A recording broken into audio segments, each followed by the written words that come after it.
আজকে আমি যে মুভিটি এক্সপ্লেন করতে যাচ্ছি এটি কিছুদিন আগে মুক্তি পাওয়া একটি হিন্দি ড্রামা মুভি যার নাম মস্ত মে রহনে কা।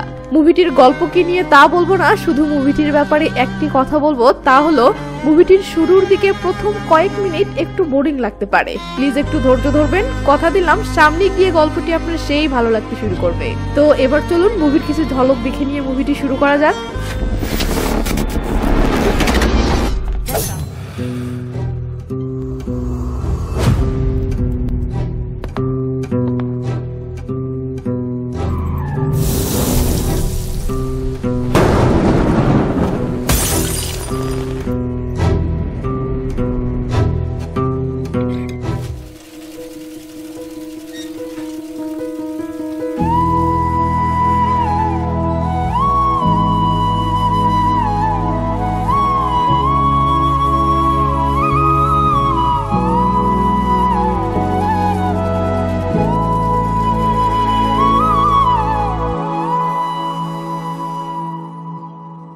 তো হাই, আমি এসআর রোমানা, সিনেমা উইথ রোমানার নতুন আরো একটি ভিডিওতে আপনাকে স্বাগতম।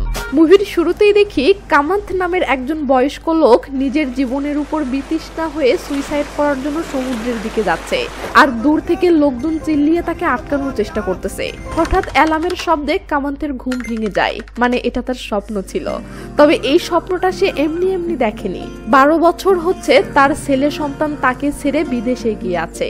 এর মাঝে গত 8 বছর হচ্ছে তার বউ মারা গেছে। সেই থেকে কামান্থ এই মুম্বাই শহরে একাকী এভাবেই জীবনযাপন করতেছে। সিন কাট হলে আমরা একটা ট্রেলার্সে সোটা নামের একটা ভোলা ভালা ছেলেকে আসতে দেখি। এই ছেলেটি কয়েক মাস হলো অভাবের তাড়নায় পেটের দায়ে গ্রাম ছেড়ে এই মুম্বাই শহরে এসেছে এবং কয়েক মাস হলো এই দাদুর ট্রেলার্সে উপরতলায় দর্জির কাজ নিয়েছে। তো ছোটা উপরতলায় আসতেই এই মহিলাটি দেখায় যে গতকাল সে যে ড্রেসটি বানিয়ে নিয়েছে সেটা তার ঢিলা মনে হচ্ছে, সে আরো টাইট করে নিতে চায়।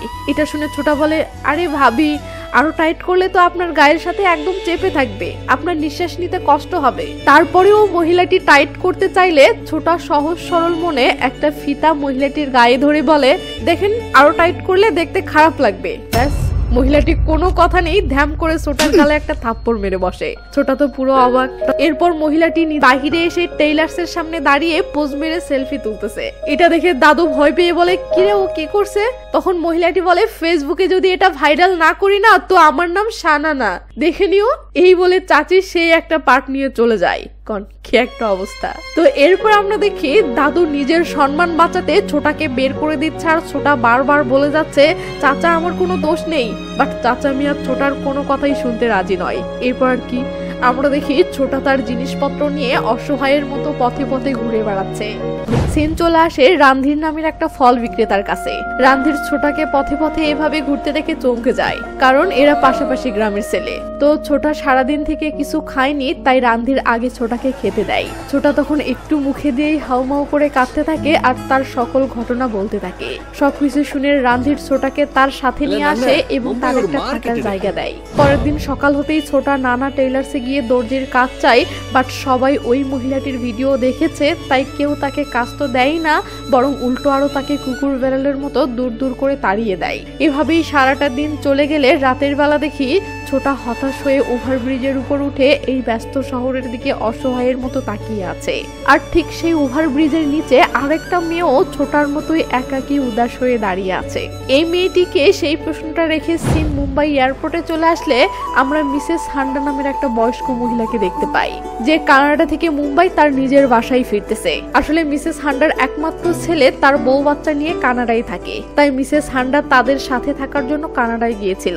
বাট তার ছেলের বউ তার সাথে সারাক্ষণ বাজে আচরণ করাই সে শেষমেশ তার নিজের বাসা মুম্বাই ফিরতেছে একাই এখানে থেকে বাকিটা জীবন কাটানোর জন্য। তো মিসেস হান্ডা তার বাসায় এসে বারান্দায় দাঁড়িয়ে উদাস হয়ে শহরটাকে দেখতে থাকে, আর সিন চলে আসে ছোটার কাছে।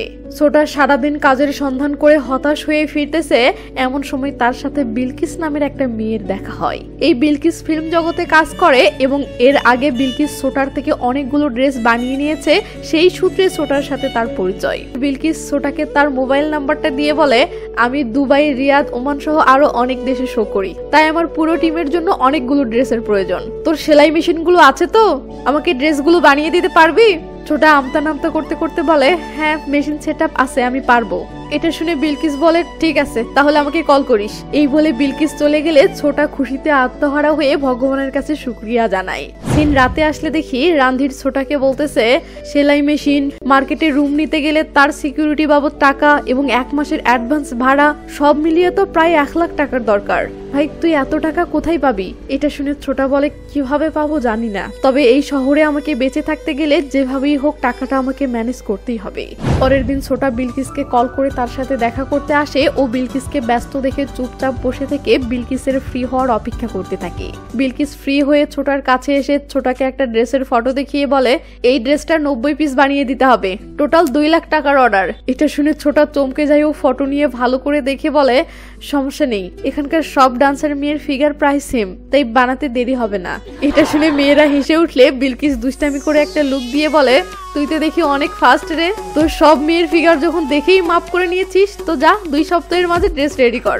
এই বলে বিলকিস কাপড় কেনার জন্য ছোটাকে 1 লাখ টাকা দেয়। অর্ডারটা পেয়ে ছোটা তো সেই খুশি। তো ছোটা কাপড়ের দোকানে এসে ফটোটার সাথে ম্যাচিং করে 1-1টি কাপড় কিনে বাসায় ফেরে এবং বাসায় এসে সেগুলো মাপজোক দিয়ে কাটতে শুরু করে। কিন্তু এগুলো সেলাই করবে কোথায়? তার তো সেলাই মেশিন নেই। তাই আগের ওই দাদুর ওখানে যে আরেকটা ছেলে কাজ করতো, ছোটা তাকে ম্যানেজ করে রাতের বেলা লুকিয়ে ওই দাদুর টেইলার্সে ঢুকে কাপড়গুলো সেলাই করে এবং সকাল হওয়ার আগেই সেই টেইলার্স থেকে লুকিয়ে বের হয়ে আসে। এভাবেই ছোটা রোজ কাপড় কিনে নিয়ে এসে লুকিয়ে টেইলার্সে ঢুকে পড়ে এবং সারা রাত কাপড় সেলাই করে সকাল হওয়ার আগেই বের হয়। আর দিনের বেলা নিজের একটা টেইলার্স খোলার টাকা ম্যানেজ করার জন্য রং মিস্ত্রির কাজ, সিকিউরিটির কাজ, বড়লোকদের কুকুর পার্কে ঘোরানোর কাজ, মানুষের গাড়ি ধোয়ার কাজ, গাড়ি লোডিং এর কাজ, এমন যা কাজ পাই সব করতে থাকে। তো ছোটা যে লুকিয়ে দাদুর টেইলার্সে ঢুকে কাপড় সেলাই করে এটা দাদু জানতে পেরে যায় ও এক রাতে লোকজন নিয়ে এসে ছোটাকে নির্মমভাবে মারতে শুরু করে। ছোটা তখন কোনো রকমের ড্রেসগুলো নিয়ে পালানোর চেষ্টা করলে লোকগুলো আবার তাকে ধরে ফেলে এবং নির্মমভাবে মেরে মুড়ে তার ড্রেসগুলো সব নষ্ট করে ফেলে। সকাল হলে দেখি ছোটা জল টলমল চোখে ওভারব্রিজে বসে থেকে ভাবতেছে এতগুলো টাকার কাপড় নষ্ট হয়ে গেল, সেগুলোর ক্ষতিপূরণ এখন সে কিভাবে জোগাড় করবে। আর সময় মতো যদি সে বিলকিসের ড্রেসগুলো ডেলিভারি করতে না পারে তাহলে তার এখন কি হবে। তো ছোট একজনের কুকুরকে পার্কে ঘুরতে নিয়ে এসে কুকুরটির পটি পরিষ্কার করতেছে, এমন সময় শোনে তার পাশে থাকা ছেলেগুলো গল্প করতেছে যে গত রাতে নাকি পাশের একটা বয়স্ক লোকের বাড়িতে চুরি হয়েছে। লোকটির ছেলেপেলে সবাই দেশের বাইরে থাকে আর লোকটি বাসায় একা থাকে। এই সুযোগে কেউ নাকি লোকটিকে নিয়মিত ফলো করত এবং গত রাতে লোকটির বাসায় ঢুকে সোনার জিনিসপাতি সব চুরি করে নিয়ে গেছে। এটা শুনে আরেকজন বলে পুলিশই কি করবে বল, এই এলাকায় এত এত বয়স্ক লোক, পুলিশ কতজনের বাড়িতেই বা নজর রাখবে। এটা শুনে ছোটা কি যেন একটা ভাবে ও পরের দিন সকালে দেখি ছোটা পার্কে এসে বসে থেকে বয়স্ক লোকদেরকে দেখতেছে আর ভাবতেছে কাকে সে টার্গেট বানাবে। তো বেশ কয়েকজনকে ফলো করার পর শেষমেশ ছোটা এই কামাত আঙ্কেলকেই বেছে নেয়। এরপর ছোটা রাতের বেলা কামাত আঙ্কেলকে ফলো করে আঙ্কেলের বাসা পর্যন্ত এসে দেখে নেয় যে আঙ্কেলটি কয় তলায় থাকে। এরপর বিল্ডিং এর সিকিউরিটি গার্ড ঘুমিয়ে গেলে ছোটা লুকিয়ে বিল্ডিং বেয়ে আঙ্কেলের বাসায় ঢুকে পড়লে দেখে আঙ্কেল লাল পানি খেয়ে ঘুমিয়ে গেছে।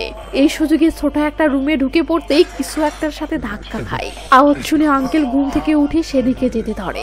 এই বুঝি ছোটা ধরা খেলো, কিন্তু না, আঙ্কেল কোনো সন্দেহ না করে সোজা কিচেনে গিয়ে 1 প্লেট খাবার নিয়ে রুমের দিকে ফিরতে থাকে। তখন ছোটাও তাড়াহুড়ো করে পাশেই লুকিয়ে পড়ে। তো আঙ্কেল প্লেটটা হাতে নিয়ে ঘুমে টলতে টলতে এই লে ছোটা আঙ্কেলের হাত থেকে নিজেকে ছাড়ানোর জন্য চেষ্টা করতে থাকে আর কাঁদো কাঁদো হয়ে বলতে থাকে আঙ্কেল আমার টাকার খুব দরকার, তাই এটা করতে বাধ্য হয়েছি, প্লিজ আমাকে ছেড়ে দিন।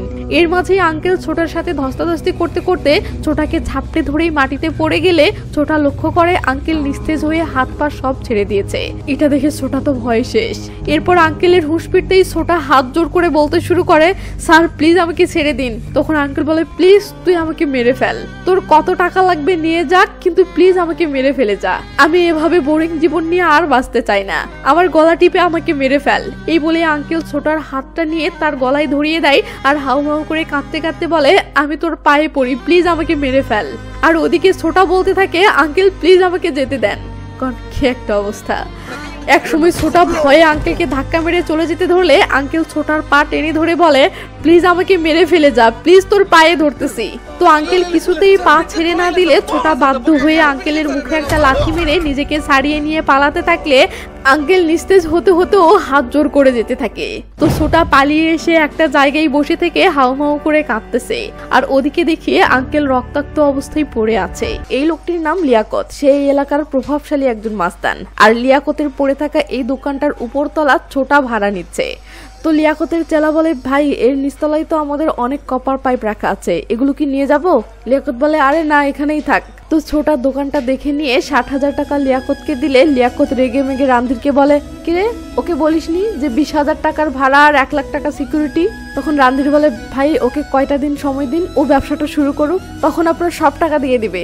এটা শুনে লিয়াকত ভাই কয়েকদিনের সময় দিয়ে চলে গেলে ছোটা দোকানটার উপর তলায় আসে, ওর নিজের একটা টেলার্স হয়, খুশি হয়ে যায়। ওদিকে পুলিশ আঙ্কেলের থেকে চুরির ঘটনাটা শুনে আঙ্কেলকে বাইকে করে থানায় নিয়ে আসে ও জিজ্ঞেস করে কি কি চুরি হয়েছে। তখন আঙ্কেল বলে, আমার ওয়াইফের একটা সোনার মঙ্গলসূত্র এবং 1200 টাকা। এটা শুনে পুলিশ বলে, মাত্র এই? আঙ্কেল বলে, আমার ওয়াইফের মঙ্গলসূত্রটা আমার কাছে মহামূল্যবান। তখন পুলিশ বলে, সেটা তো আপনার ইমোশনাল ব্যাপার, তো যাই হোক চোরের ফেস দেখেছেন? চোরকে দেখলে চিনতে পারবেন? আঙ্কেল বলে, হ্যাঁ। এর মাঝেই সাব ইন্সপেক্টর এসে সব ঘটনা শুনে আঙ্কেলকে বলে, আঙ্কেল এই বয়সেও আপনি একা একটা ফ্ল্যাটে থাকেন? আঙ্কেল বলে, আমার ওয়াইফ মারা যাওয়ার 8 বছর হয়ে যাচ্ছে, এই 8 বছরে কেউ আমার ফ্ল্যাটের কলিং বেলটা চাপেনি, না আমি বন্ধুত্ব করার মতো কাউকে পেয়েছি, না কেউ আমার সাথে বন্ধুত্ব করেছে। এটা শুনে ইন্সপেক্টর বলে, আঙ্কেল আপনাদের মতো বয়স্ক লোকদের উচিত আশেপাশের ফ্ল্যাটগুলোর লোকদের সাথে একটু উঠবোস করা অথবা কারোর সাথে বন্ধুত্ব করা, নয়তো দেখা যাবে আপনি মরে পচে গেলেও কেউ জানবে না। আঙ্কেল বলে, আমি আসলে লোকজনদের সাথে তেমন মিশতে পারি না। এটা শুনে ইন্সপেক্টর বলে, পারি না বললে হবে না, চেষ্টা করতে হবে। রোজ পার্কে যাবেন এবং আপনার মতো এমন একা টাইপের লোক খুঁজে তার সাথে বন্ধুত্ব করবেন, বুঝেছেন? সিন এখানেই কাট হয়ে পরের দিন সকালে আসতে দেখি আঙ্কেল পার্কে এসে একা টাইপের লোকদেরকে খুঁজতেছে এবং গায়ে পড়ে তাদের সাথে মেশার চেষ্টা করতেছে। এমন সময় পার্কে একটা মহিলার ঝগড়া করা দেখতে পাই, আর আমরা দেখি এটা সেই মিসেস হান্ডা। তো মিসেস হান্ডা ঝগড়ার মাঝে বাইনচোদ বলে গালি দিচ্ছে, এটা দেখে আঙ্কেল তো অবাক। এর মাঝেই মিসেস হান্ডা চলে যেতে ধরলে আঙ্কেল পরে থাকা রুমালটা নিয়ে এসে বলে, এটা মনে হয় আপনার। তখন মিসেস হান্ডার রুমালটা নিয়ে ধন্যবাদ জানিয়ে চলে যায়, আর আঙ্কেলও ফিরতে থাকে। হঠাৎ আঙ্কেলের মনে আসে, আরে এই মহিলাটি যদি একা হয়ে থাকে তাহলে তো আমি এর সাথেও বন্ধুত্ব করতে পারি। তাই আঙ্কেল মিসেস হান্ডাকে ফলো করতে এসে দেখে মিসেস হান্ডা একা পার্কে বসে থেকে কাঁদতেছে। এটা দেখে আঙ্কেল বুঝতে পারে এই মহিলাটিও তাহলে তার মতো একা। এদিকে বিলকিস ছোটার থেকে সকল ড্রেস বুঝে নিয়ে ফুল পেমেন্ট করে এবং নতুন করে আরো বড় একটা অর্ডার দেয়, যেটা পুরো 6 লাখ টাকার। এত বড় অর্ডারের কথা শুনে ছোটা ভয় পেলে বিলকিস বলে, তুই না করলে বল, আমি অন্য কারো থেকে করে নেব। এটা শুনে ছোটা সাহস করে বলে, আরে না না, আমি পারবো, প্রয়োজনে আরো একটা মেশিন সেট আপ করবো, সমস্যা নেই। তখন বিলকিস আবার 1 লাখ টাকা অ্যাডভান্স দিয়ে অর্ডার কনফার্ম করে চলে যায়। তো এরপর দেখি ছোটা আর একটা সেলাই মেশিন কিনতে এসেছে এবং সেটা কিনে খুশি হয়ে বাসায় ফিরতেছে। তো পথের মাঝে ছোটা একটা আখের রস বিক্রেতার কাছে তার সেলাই মেশিনটা রেখে রস খাচ্ছে। এমন সময় একটা মেয়ে এসে বলে, এই রন্ডু 1 গ্লাস রস দে না। রস বিক্রেতা বলে, আরে যা তো, পরে আসিস, এখন কাস্টমার আছে। পাশ থেকে এটা শুনে ছোটা তার গ্লাসটাই মেয়েটিকে এগিয়ে দিয়ে বলে, এটা নাও। মেয়েটি ছোটার দিকে তাকিয়ে বলে, তুই কেন কুরবানি দিচ্ছিস বে? ছোটা ভেবাচাকে খেয়ে বলে, নাও, আমি এর আগেও 1 গ্লাস খেয়েছি। তারপরেও মেয়েটি নিতে না চাইলে রস বিক্রেতা বলে, আরে রাওয়াস, ছেলেটি দিচ্ছে তো চুপচাপ নে না। রাওয়াস তখন গ্লাসটা নিয়ে একটা চুমুক দিয়েই রন্ডুকে বলে, আরো বরফ দে না, আজকে খুব গরম। তখন রন্ডু দুষ্টামি করে বলে, তোর যে গরম সেটা এই বরফ খেয়ে ঠান্ডা হবে না। এটা শুনে আশেপাশের লোকেরা হাসাহাসি করতেছে, আর ছোটা ইমোশনাল হয়ে রাওয়াস ও রাওয়াসের কোলে থাকা ছোট্ট শিশুটিকে দেখতেছে। তো রাওয়াস রস খেতে খেতে ছোটাকে বলে, এই তুই কি করিস রে? ছোটা বলে, আমি টেইলার, মেয়েদের কাপড় সেলাই করি। এটা শুনে রাওয়াস মুস্কি হাসতে ধরে, বাট কেন জানি মুখ ঘুরিয়ে নেয়। তো ছোটা রসের বিলটা দিয়ে রাওয়াসকে বলে, তুমি খাও, আমি চলে যাচ্ছি।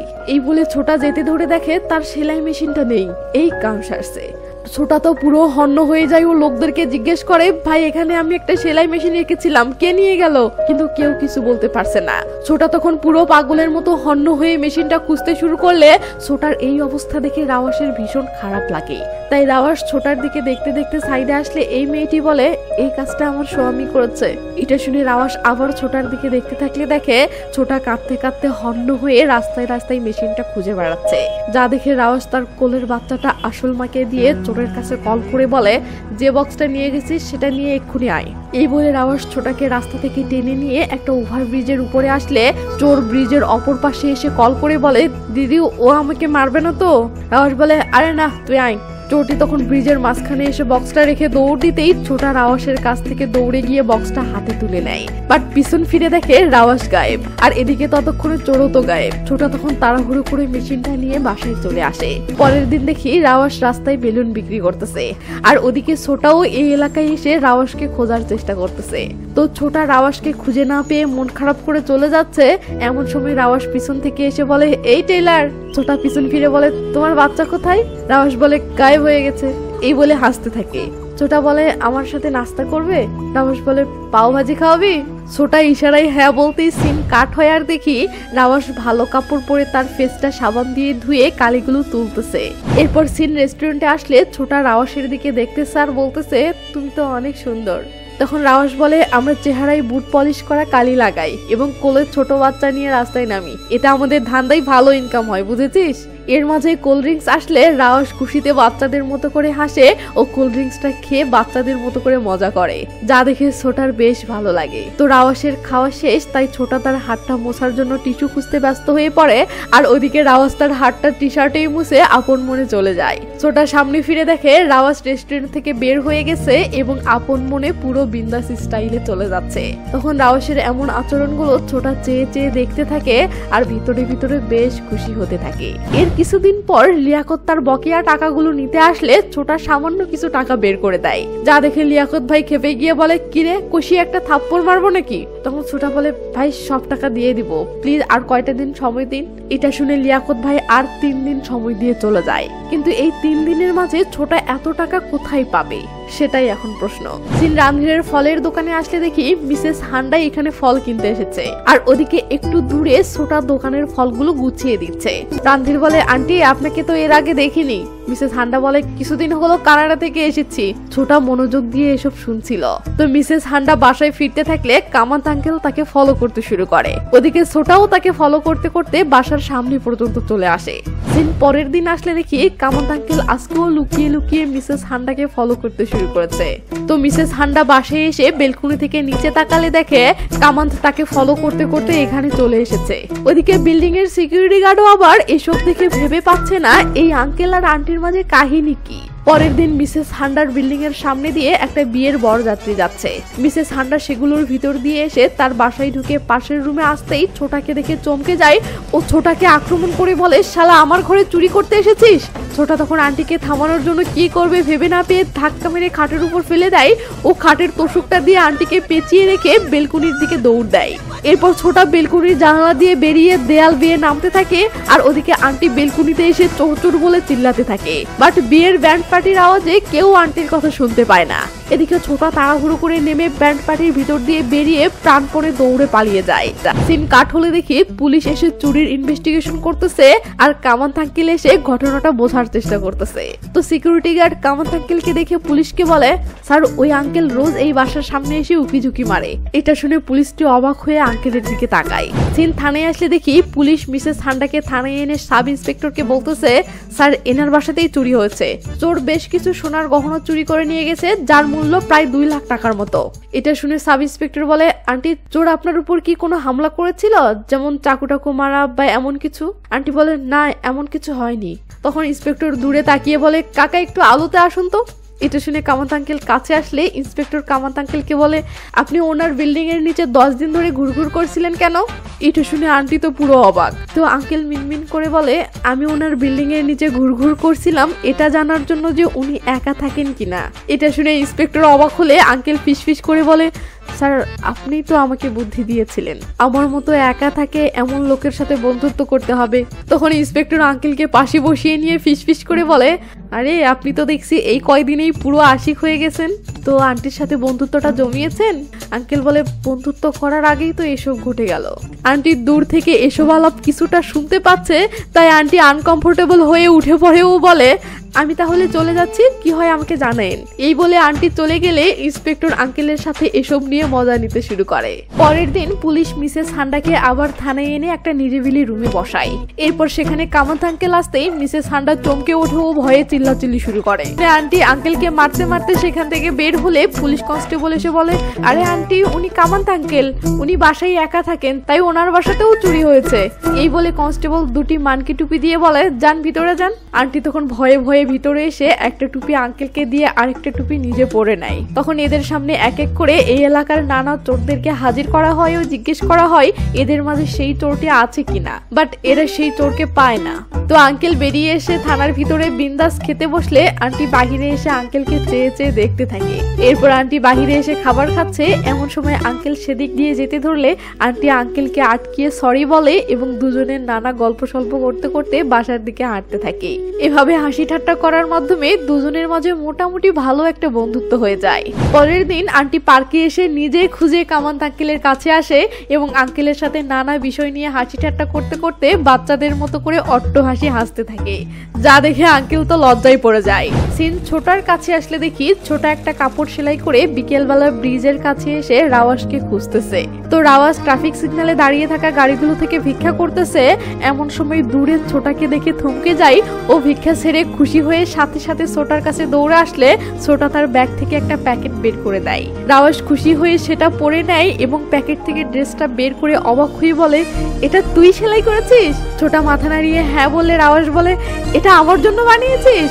ছোটা আবার মাথা নাড়িয়ে হ্যাঁ বলে। রাওয়াস তখন ড্রেসটা তার গায়ে ধরে বলে, এটা পরে সিগন্যালে দাঁড়িয়ে থাকবো?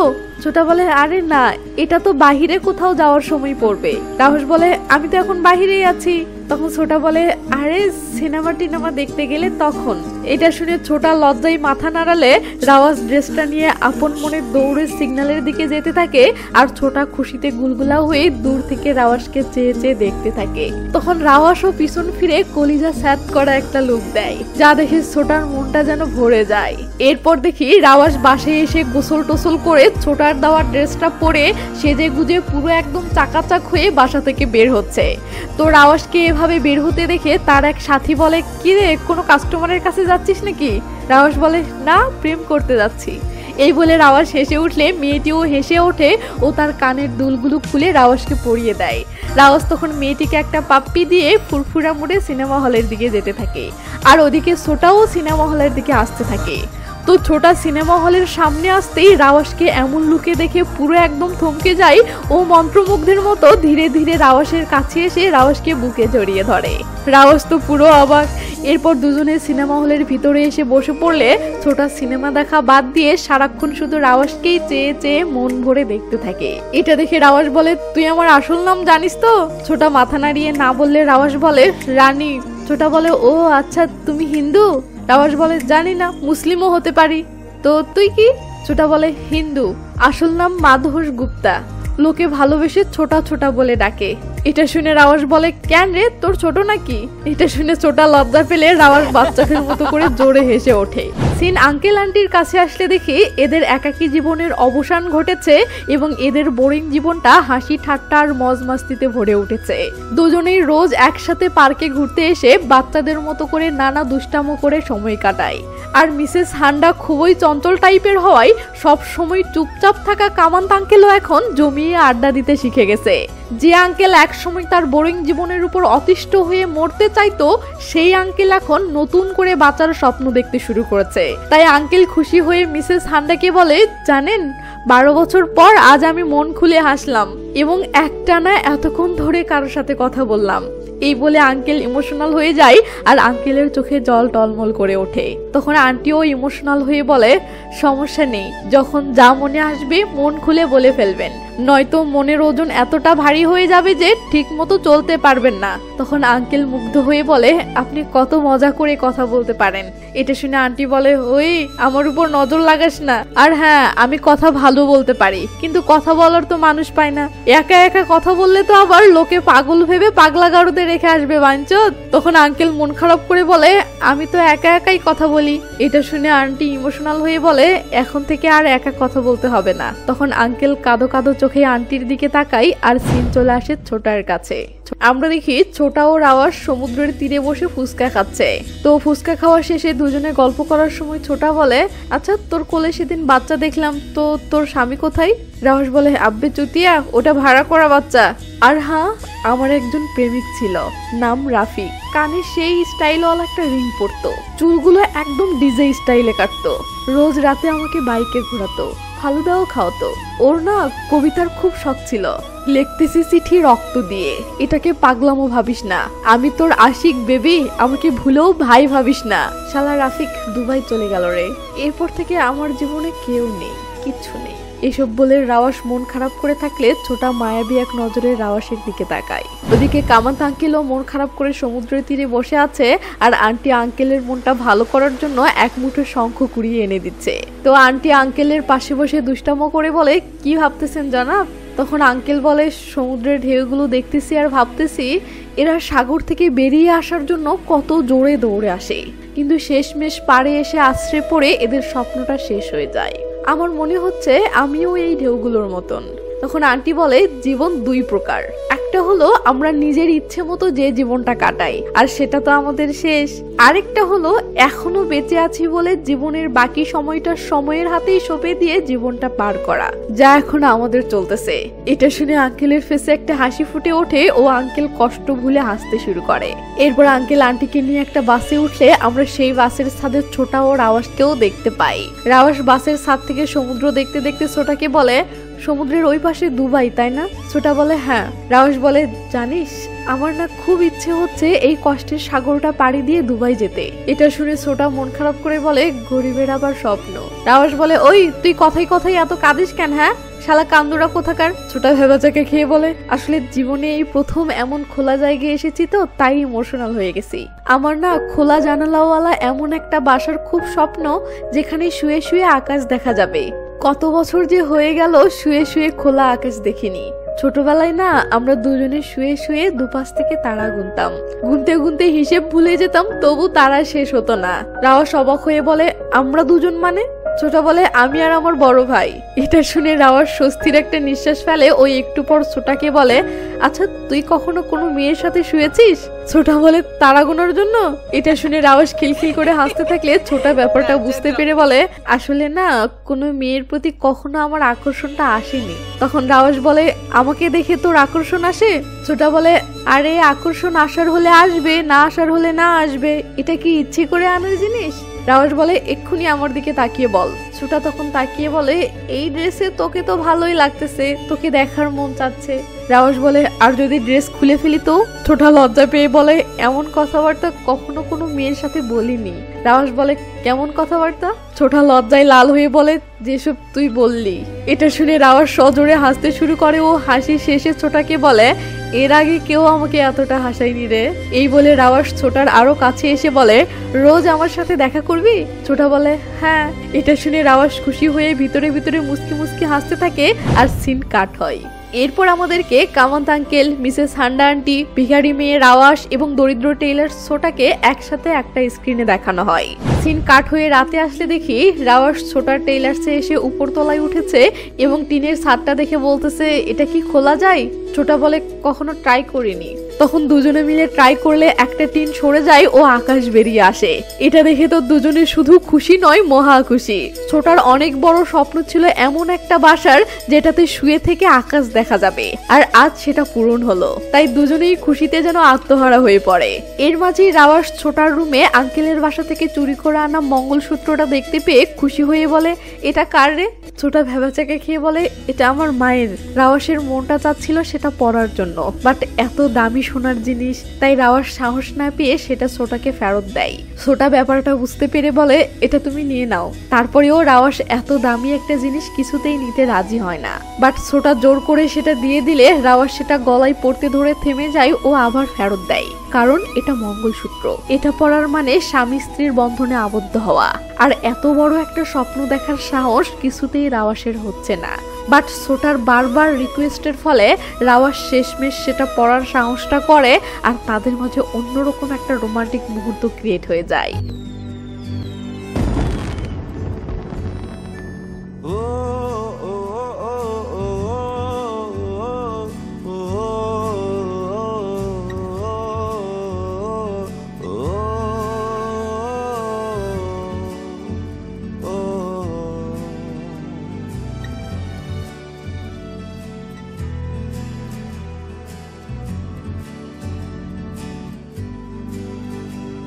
তো সকাল হলে রাওয়াস উপরতলার বারান্দায় এসে চুল ঠিক করতেছে, এমন সময় দোকানের নিচে লিয়াকত এসে হাজির হতেই ছোটা দৌড়ে এসে ভাইয়ের হাতে কিছু টাকা দিয়ে বলে, ভাই বাকি টাকাগুলো খুব শীঘ্রই দিয়ে দিব। তখন ভাই উপরের তলায় তাকিয়ে রাওয়াসকে দেখে বলে, সিগন্যাল ওয়ালির সাথে খুব তো মজা করতেছিস বেটা, বাকি 50,000 তাড়াতাড়ি দে, নয়তো তোর দোকানের শাটারে তালা পড়বে। এই বলে ভাই চলে যেতে থাকে। আর উপরতলা থেকে এসব শুনে রাওয়াসের ভীষণ খারাপ লাগে। তখন ছোটা অসহায়ের মতো রাওয়াসের দিকে তাকিয়ে ভিতরে চলে গেলে ছোটার এমন করুণ চেহারাটা দেখে রাওয়াসের বুকের ভিতরটা যেন ভেঙে আসে। তো এই অভাবের জীবন থেকে বের হওয়ার জন্য ছোটার সামনে রাস্তা তো এখন একটাই, সেটা হলো তাড়াতাড়ি বিলকিসের অর্ডার কমপ্লিট করা এবং বাকি 5 লাখ টাকা হাতে পাওয়া। তাই ছোটা কিভাবে জানি টাকা ম্যানেজ করে বাকি কাপড়গুলো কিনে বিলকিসের কাছে ফোন করে বলতেছে, দিদি আমি আজকে আরো অনেকগুলো কাপড় কিনলাম, অনেক টাকা পড়ে গেল, যদি আরো কিছু অ্যাডভান্স করতেন তো আমার জন্য ভালো হতো। কিন্তু ওদিকে বিলকিস তার স্বামীর সাথে কি যেন নিয়ে ঝগড়া লেগেছে, তাই বিলকিস কোনো কথা না বলেই ফোনটা কেটে দেয়, যা দেখে ছোটা কিছুটা টেনশনে পড়ে যায়। বাট খুব অল্প দিনের মাঝে ছোটা পুরো অর্ডারটা কমপ্লিট করতে যাচ্ছে এবং 5 লাখ টাকা হাতে পেতে যাচ্ছে। সেই টাকা দিয়ে ছোটা মেইন শহরের উপরে নিজের বড়সড় একটা টেইলার্স খুলবে। এই খুশিতে ছোটাকে আজ অনেক বেশি খুশি দেখাচ্ছে। তো লিয়াকত ভাইয়ের একটা ছেলে ছোটার আনা কাপড়গুলো দোকানের ভিতর ঢুকাতে গিয়ে দেখে দোকানের যে কপারের পাইপগুলো ছিল সেগুলো একটাও নেই। ব্যাস পরের সিনে দেখি লিয়াকত ভাই ছোটাকে নির্মম ভাবে মারতেছে ও জিজ্ঞেস করতেছে জিনিসগুলো কি হলো। তখন ছোটা কাঁদো কাঁদো গলায় বলে, ভাই আমার টাকার খুব দরকার ছিল তাই ওগুলো একটা জায়গায় বন্ধক রেখেছি। এটা শুনে ভাই আবার ছোটাকে নির্মম ভাবে মারতে শুরু করে। ও রান্ধিরকে বাহিরে এনে বলে, বকেয়া 50,000 এবং এখানে 4.5 লাখ টাকার জিনিস ছিল, টোটাল 5 লাখ টাকা তুই আমাকে দিবি, নয়তো তোর খবর আছে। এই বলে লিয়াকত ভাই রেগে মেগে চলে গেলে ছোটা এসে রামধীরের পায়ে পড়েও বলে, ভাই টাকাটা আমার খুব প্রয়োজন ছিল আর এটা ছাড়া আমার সামনে আর কোনো রাস্তা ছিল না, প্লিজ ভাই আমাকে মাফ করে দাও। আমি বিলকিস দিদির থেকে ফুল পেমেন্ট নিয়ে লিয়াকত ভাইয়ের টাকাটা দিয়ে দিব। তো বিলকিসকে ফোন কলে পাওয়া যাচ্ছে না দেখে ছোটা পরের দিন বিলকিসের বাড়িতে গেলে তার স্বামী জানায় যে বিলকিস তার সাথে ঝগড়া করে পালিয়ে গেছে। এটা শুনে ছোটা হাউমাউ করে কেঁদে ওঠেও বলে, ভাই আমি 5 লাখ টাকা ধার করে তার অর্ডার কমপ্লিট করেছি, এখন সে এগুলো না নিলে তো আমি বরবাদ হয়ে যাব। এসব বলে ছোটা অসহায়ের মতো কান্নাকাটি করতে থাকলে বিলকিসের স্বামী ফ্লোর ক্লিনার এনে সেটা দিয়ে ছোটাকে নির্মমভাবে মেরে বিল্ডিং থেকে বের করে দেয়। এদিকে দেখি রাতের বেলা আঙ্কেল একটা জায়গায় বসে আছে। এমন সময় আন্টি এসে একটা সোয়েটার দিলে আঙ্কেল ইমোশনাল হয়ে বলে, তুমি আমার জন্য সোয়েটার বানিয়েছো? আন্টি ইশারায় হ্যাঁ বললে আঙ্কেল পুরো ইমোশনাল হয়ে যায়। তো এরা রাতে এইভাবে ঘুরতে বের হয়েছে, এটা লোকে দেখলে খারাপ ভাববে, তাই এরা লুকিয়ে লুকিয়ে ঘুরতেছে। এমন সময় এরা একটা ক্লাবের কাছে আসলে আঙ্কেল বলে, ওইটা আমাদের ক্লাব, আর ক্লাবের ভিতরে যে লাল পানি খাচ্ছে উনি সুখানিয়া, সেও আমাদের মতো একা একটা বাসায় থাকে। মিসেস হান্ডা বলে ওঠে, ক্লাবের ভিতরে কে রে? এই বলে সে দৌড় দেয়, সাথে আঙ্কেলও দৌড়ে পালায়। এরপর তারা হাঁটতে হাঁটতে একটা বাড়ির সামনে আসলে আঙ্কেল বলে, এটা সুখানিয়ার বাসা। ওদিকে সুখানিয়া ক্লাবের লাল পানি খাচ্ছে আর এদিকে দেখো ফ্ল্যাটের সব লাইট জ্বালিয়ে রেখেছে। এর মাঝেই আন্টি ফ্ল্যাটের ভিতরে একটা চোরকে দৌড়ে যেতে দেখে। এরপর দেখি আঙ্কেল ও আন্টির ঘটনাটা বোঝার জন্য চুপি চুপি সুখানিয়ার ফ্ল্যাটে ঢুকতেছে। তো আঙ্কেল ঘরের দরজাটা খুলতেই চোরকে দেখে হুড়মুড় করে ভিতরে ঢুকে পড়ে আর আন্টিও ভিতরে এসে দরজাটা লাগিয়ে দেয়। এদিকে আঙ্কেল চোরকে ধরার জন্য বেলকুনিতে আসতেই চোর বেলকুনি দিয়ে নেমে পালিয়ে যায়। তো কি আর করার, আঙ্কেল আন্টি আবার চুপি চুপি বিল্ডিং থেকে বের হওয়ার জন্য দরজাটা খুলতেই একটা পিচ্চি বলে ওঠে, হ্যালো আঙ্কেল। লেওঠেলা, এখন এই পিচ্চিকে যদি হ্যান্ডেল করা না যায় তাহলে তো কাম সারা। তো আন্টি পিচ্চিটিকে গুড নাইট দিয়ে রুমের ভিতরে গিয়ে দরজাটা লাগিয়ে দেয় ও দরজার ফুটো দিয়ে দেখে পিচ্চিটি চলে যাচ্ছে। যাক বাঁচা গেল। কিন্তু একই পিচ্চিটি আবার এসে লাগাতার কলিং বেল বাজাচ্ছে। এটা দেখে ভয়ে তো এদের কিডনিতে যেন হার্ট অ্যাটাক আসে। বাট একটু পর পিচ্চিটি এমনি এমনি চলে যায়। যাক কলিজায় পানি আসলো। তো এবার হঠাৎ এদের মাথায় চিন্তা আসে, আচ্ছা আমরা যখন চোরের মতো নিয়ে এই বাসাতে ঢুকে পড়েছি, তো চোরের মতোই একটু মজা নেই। তাই আঙ্কেল পাশের ঘরটা সার্চ করতে গিয়ে একটু পর হঠাৎ আন্টিকে ডাক দেয়। তখন আন্টি এসে তো অবাক, সুঘানিয়া ভাই সাহেব পুরো ফ্রিজ মালামাল করে রেখেছে। এদিকে আন্টি আঙ্কেলের হাতে দুটো বোতল দেখেই মতলব বুঝতে পারে, ও বলে তুমি কি পাগল হয়ে গেছো? তখন আঙ্কেল বলে, আরে আমি জানি সুখানিয়া রাত 11টার আগে কখনো ক্লাব থেকে ফেরে না। আন্টি বলে, তো তুমি কি 11টা পর্যন্ত এখানে বসে এসব গিলবে? আঙ্কেল বলে, তুমি তো সব সময় বলো আমাদের এখন যা বয়স, এই বয়সে জীবনটা অনেক বোরিং হয়, কিন্তু আমাদের উচিত এই বোরিং জীবনে ছোট ছোট মজা খুঁজে বের করা, যা আমাদেরকে বাঁচতে শেখায়। সো ভেবে দেখো, এই মজাটা কিন্তু আর কখনো আসবে না। ব্যাস, আন্টি খপ করে বোতলটা নিয়ে ঢক ঢক করে মেরে দেয়। এরপর দেখি এরা 5টি বোতল মেরে দিয়ে টাল্লি হয়ে আছে। হঠাৎ আন্টি ঘড়ির দিকে তাকাতেই বলে, আবে 11:15 বেজে গেছে, তাড়াতাড়ি ওঠ। এই বলে এরা তাড়াহুড়ো করে সবকিছু ঠিকঠাক করে রেখে বিল্ডিং থেকে নেমেও আসে এবং সুখানিও টাল্লি হয়ে বাসায় ফেরে। পরের দিন আঙ্কেল আন্টি পার্কে জগিং করতে আসলে দেখি একটা লোক ফোনে কার সাথে জানি কথা বলতেছে, আর আন্টি মনোযোগ দিয়ে সেটা শুনতেছে। তো সবকিছু শোনা শেষে আন্টি আঙ্কেলকে বলে, এই মালটা কে?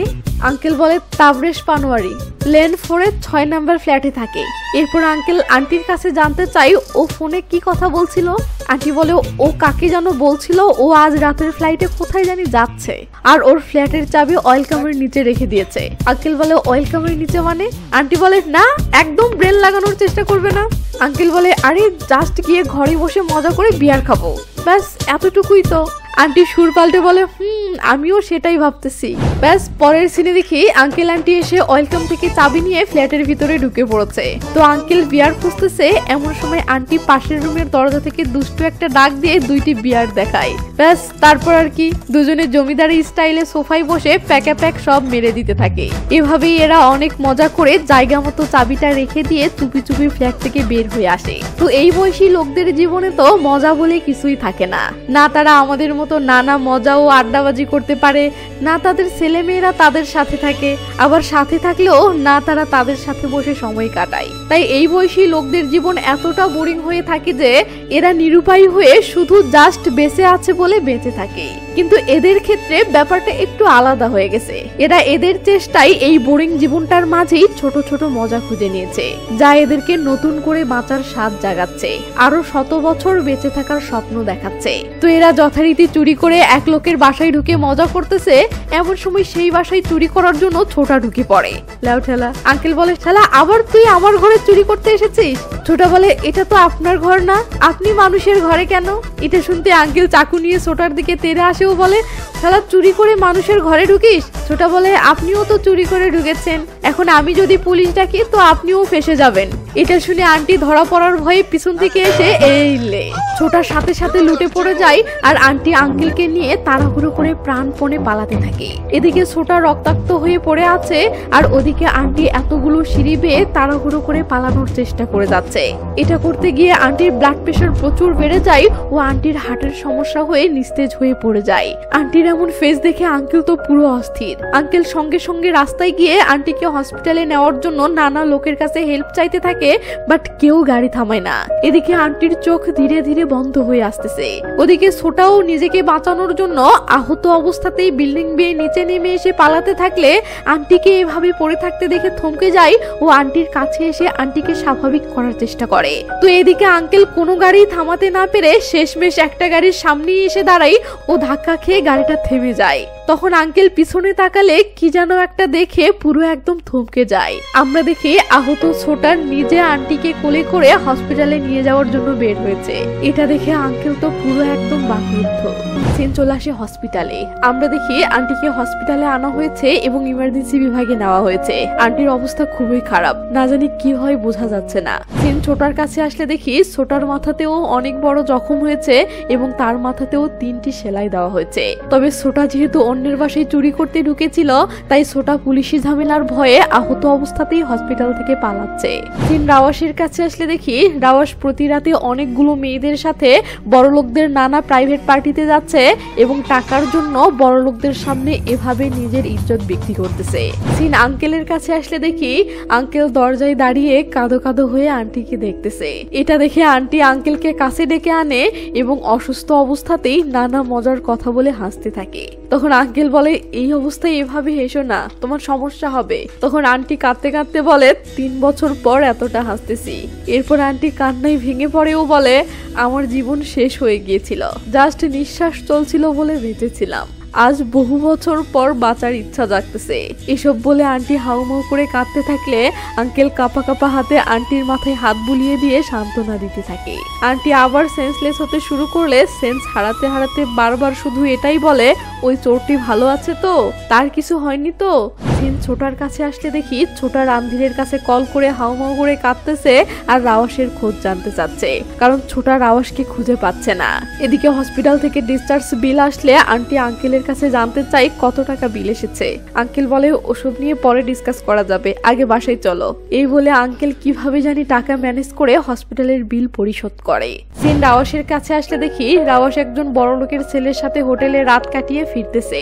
তো রাওয়াস ছেলেটির থেকে টাকা নিয়ে তার বস্তির কাছে আসতেই কি যেন দেখে অবাক হয়ে সামনে এগোতে থাকে। তখন আমরা দেখি ছোটা সামনে দাঁড়িয়ে আছে। রাওয়াস এসে বলে, তুই এখানে কি করছিস? ছোটা কেবল বলে, তুই এসব ধান্দায় নেমেছিস? ব্যাস রাওয়াস রেগে মেগে ছোটাকে লাগাতার মারতে থাকে আর বলে, তুই আমাকে ফলো করেছিস কেন? এই বলে রাওয়াস রেগে মেগে আবার একটা থাপ্পড় মারে। ও ছোটা এসব দেখে ফেলাই রাওয়াস মুখ ফিরিয়ে নিয়ে আফসোস করতে থাকে। ছোটা বলে, তোর এসব করার কি দরকার ছিল? রাওয়াস রাগের মাথায় বলে, তুই এসব জিজ্ঞেস করার কে রে? তুই আমার বাবা, আমার স্বামী? তখন ছোটা রাগের মাথায় চিৎকার করে বলে ওঠে, যখন আমি তোর পাশে আছি তখন তোর এসব করার কি দরকার ছিল? তখন রাওয়াসও চিৎকার করে বলে বসে, আমার ইচ্ছা। এই বলে রাওয়াস কাঁদতে থাকে ও বলে, আমার মানুষের সাথে শোয়ার ইচ্ছা। কি করবি? আমার দালাল হবি? এই বলে রাওয়াস ছোটাকে আবার একটা থাপ্পড় মারে। তখন ছোটা নীরবে কাঁদতে থাকলে রাওয়াস কাঁদতে কাঁদতে ছোটাকে ধরে বলে, শালা ব্যবসা করে কি উদ্ধার করেছিস?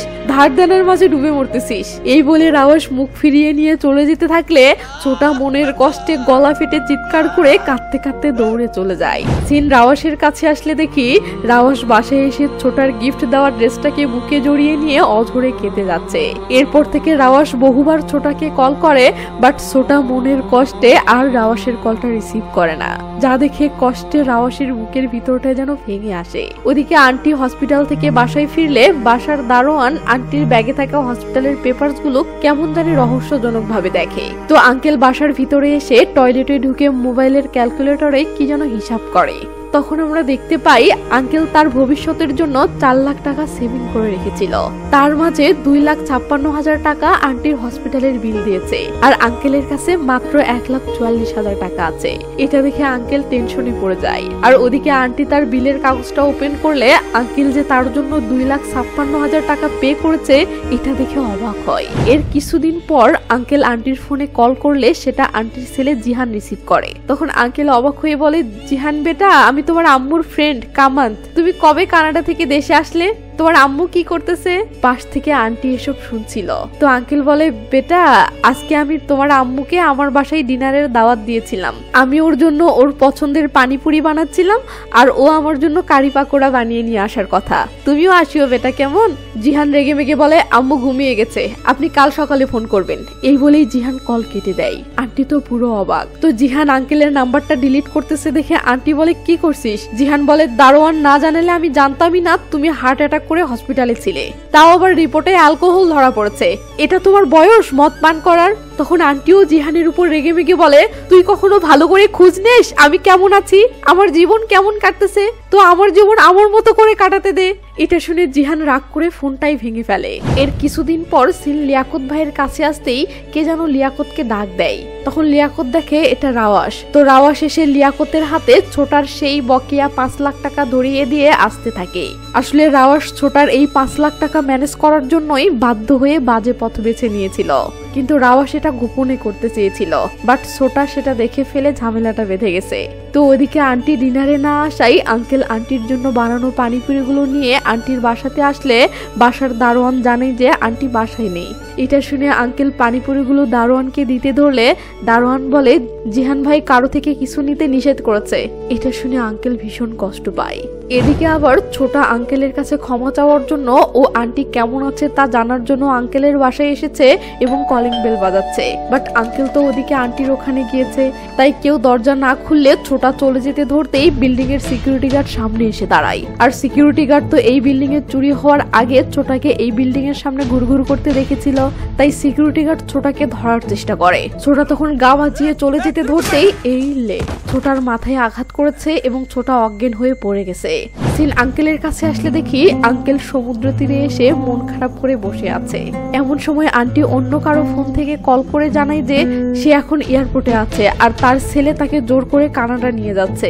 এই বলে আন্টি কলটা কেটে দেয়। এটা শুনে আঙ্কেল তাড়াহুড়ো করে এয়ারপোর্টের দিকে রওনা দেয়। আর আন্টি প্লেনে ওঠার আগে বারবার পিছন ফিরে মনে মনে আঙ্কেলের আসার অপেক্ষা করতে থাকে। আঙ্কেল দৌড়ে এসে এয়ারপোর্টের ভিতরে লক্ষ্য করতেই দেখে আন্টি প্লেনে উঠতে যাচ্ছে। তো আঙ্কেল ভিতরে ঢুকতে পারছে না দেখে ওই নাম্বারে কল করে, বাট ওটা তো অন্যজনের ফোন ছিল। তখন আঙ্কেল দৌড়ে জোর করে ভিতরে ঢোকার চেষ্টা করলে সিকিউরিটি গার্ড আঙ্কেলকে আটকে ফেলে আর একটুর মাঝে প্লেন উড়ে ওঠে। আঙ্কেল তখন পানিপুরিগুলো বুকে জড়িয়ে নিয়ে কাঁদতে কাঁদতে সেখান থেকে ফিরতে থাকে। সিন পরের দিন আসলে দেখি আঙ্কেলের জীবন আবার সেই আগের মতো একাকী হয়ে গেছে। সকাল 5টার অ্যালার্মের শব্দে আঙ্কেল ঘুম থেকে উঠে ওই সেই আগের মতো সেম রুটিনে সবকিছু করতে থাকে এবং বিকেলবেলা সাগরের তীরে একাকী বসে থেকে চেয়ে চেয়ে সাগরের ঢেউ দেখতে থাকে। সিন থানায় আসলে দেখি পুলিশ এই এলাকার সব চোরদেরকে একটা রুমে আনতেছে আর তাদের মাঝে ছোটাও আছে। আর যাদের যাদের বাসায় এই যাবৎ চুরি হয়েছে পুলিশ তাদেরকেও হাজির করেছে চোর শনাক্ত করার জন্য। তো বরাবরের মতো কামান্ত আঙ্কেলকেও ডাকা হয়েছে। কামান্ত আঙ্কেল মানকি টুপি পরতেই একে একে অনেকগুলো চোরকে হাজির করা শেষে শেষমেশ ছোটাকে হাজির করা হয়। ছোটা তো ভয়ে কাঁপতেছে, কেউ যদি ছোটাকে চিনতে পারে তাহলে তো ছোটার জীবনটা ধ্বংস। তো কামান্ত আঙ্কেল ছোটাকে চিনেও যখন না চেনার ভান করে তখন ছোটা হাঁপ ছেড়ে বাঁচে ও কাঁদো কাঁদো হয়ে বাহিরে চলে আসে। এদিকে সবাই চলে গেলে একটা মহিলা আঙ্কেলের দিকে তাকিয়ে বলে, এভাবে কি দেখছিস? আন্টির কণ্ঠটা শুনতে আঙ্কেল চমকে উঠলে আন্টি তার মানকি টুপিটা খোলে। আন্টিকে দেখে আঙ্কেল অবাক হয়ে বলে, তুমি তো কানাডা। তখন আন্টির জল টলমল চোখে মজা করে বলে, মঙ্গল গ্রহ থেকে আমার কাছে সিগন্যাল আসতেছিল, হান্ডা হোম হান্ডা হোম হান্ডা হোম, ব্যাস চলে আসলাম।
মুভির প্রতিটি সিনের মাঝে লুকিয়ে থাকা ইমোশনাল ফিলিংস গুলো ফুটে তোলার জন্য প্রতিটি সংলাপ প্রতিটি সিন প্রায় সেম টু সেম ভাবে আমাকে তুলে ধরতে হয়েছে, যার ফলে ভিডিওটি অনেক বেশি লম্বা হয়ে গেছে।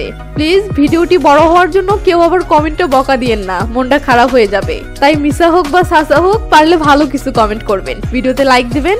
বেশি লাইক কমেন্ট দেখলেই আরাম লাগে, কলিজা ঠান্ডা হয়ে যায়। তো ভালো থাকবেন, নিজের খেয়াল রাখবেন, টেক কেয়ার, বাই বাই।